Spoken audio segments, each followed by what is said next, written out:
Queridos, o ano é 1890. Chega aos Estados Unidos da América um jovem com apenas 22 anos de idade. Seu nome, Frederick Arvid Blom. De família cristã luterana, porém ele não professava a mesma fé que seus pais professavam. Ou seja, no seu lar, todos professavam serem salvos, menos ele. Mas ao chegar nos Estados Unidos, ele não fica sem receber o Evangelho. Agora ele passa a ser evangelizado pelo Exército da Salvação. E, finalmente, depois de tanto ouvir o Evangelho, ele aceita Jesus como seu único e suficiente Salvador.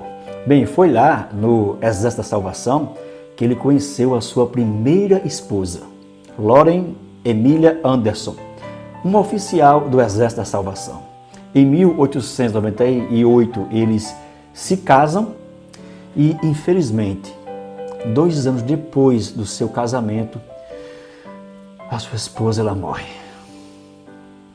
Com a morte da sua esposa, ele deixa o Exército da Salvação para estudar teologia. Na ocasião, ele também já era um oficial. Ele deixa a organização e vai para North Park College and Seminary em Chicago, um seminário teológico. Ele estuda de 1901 a 1904. Daí ele passa a se congregar na denominação que hoje tem por nome Igreja do Pacto. Em 1905 ele é ordenado a pastor e 3 anos depois ele novamente se casa com Hannah Maria.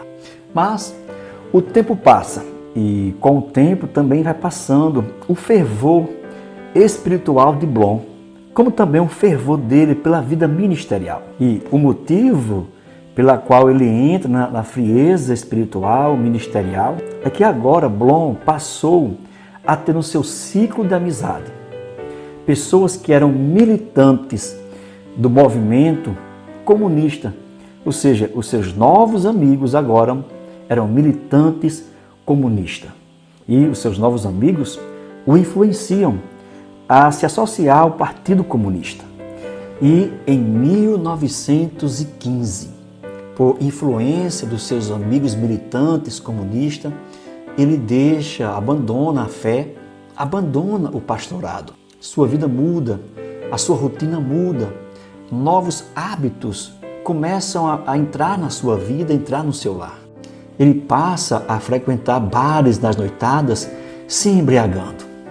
Ele passa a trilhar caminhos de delinquência, até o ponto de acabar na prisão.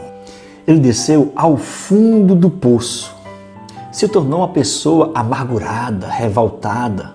Ele se distanciou-se dos seus amigos e irmãos em Cristo, por consequência da sua nova vida, e a sua esposa entrou na justiça americana para dissolver o casamento e ficar com a guarda dos seus 2 filhos pequenos.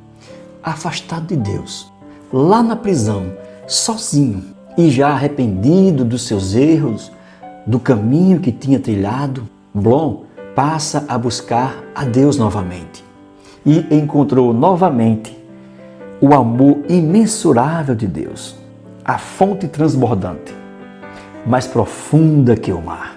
Bem, ele ficou preso ainda por algum tempo e depois que saiu em 1917, os seus antigos amigos em Cristo, aqueles lá do Exército da Salvação, lhe apoiaram. Ele recebeu o apoio deles, pois eles o ajudaram a se libertar do alcoolismo.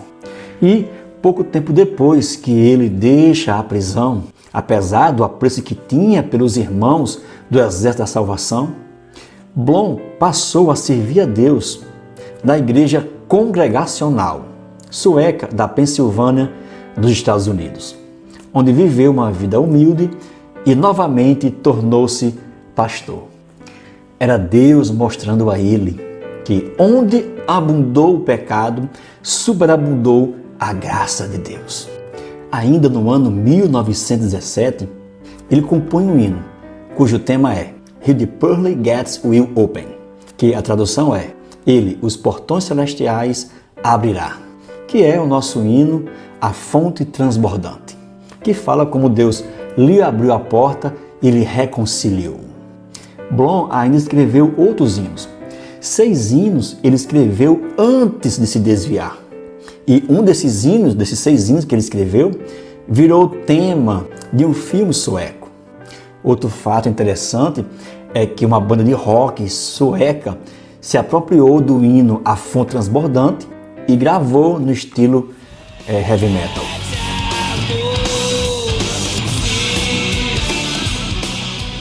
Bem, e até chegar na nossa harpa, com o hino de número 456, na versão em português, pelo missionário Samuel Nystrom, a história por trás deste hino, a história contada aqui, deste hino, tem muito que nos ensinar, que eu deixarei você descobrir mais ainda sobre essa história lendo este livro.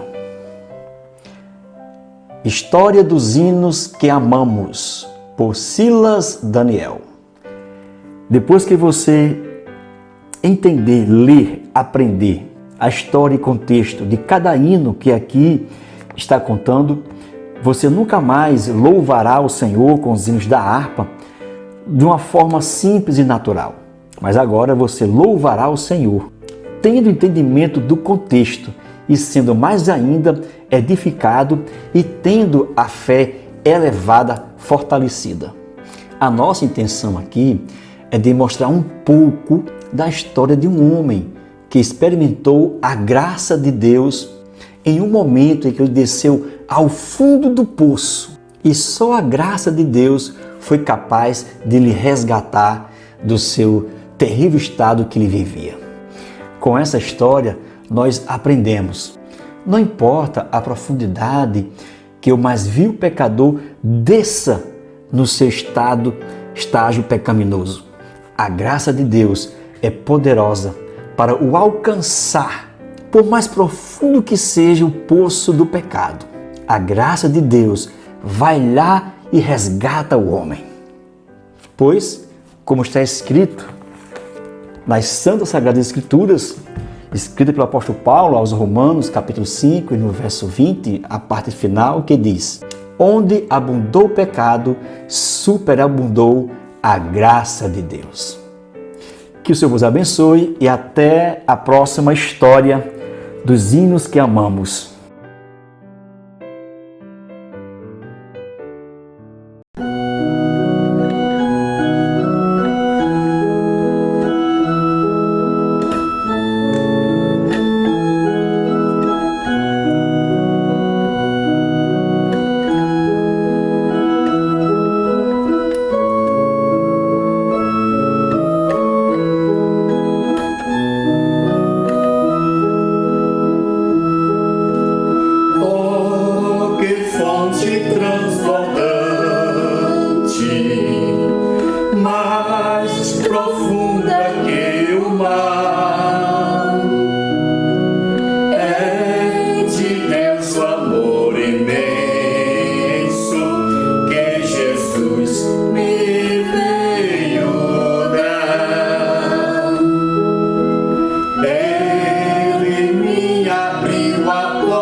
já derramou.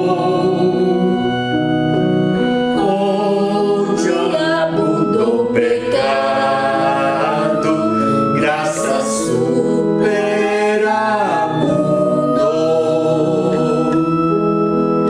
Ele me abriu a porta e me reconciliou. O seu sangue derramado para Deus me consagrou. Quando alvorecer meu dia, com Jesus irei pro céu. Eu exaltarei pra sempre, pois salvou o perdido.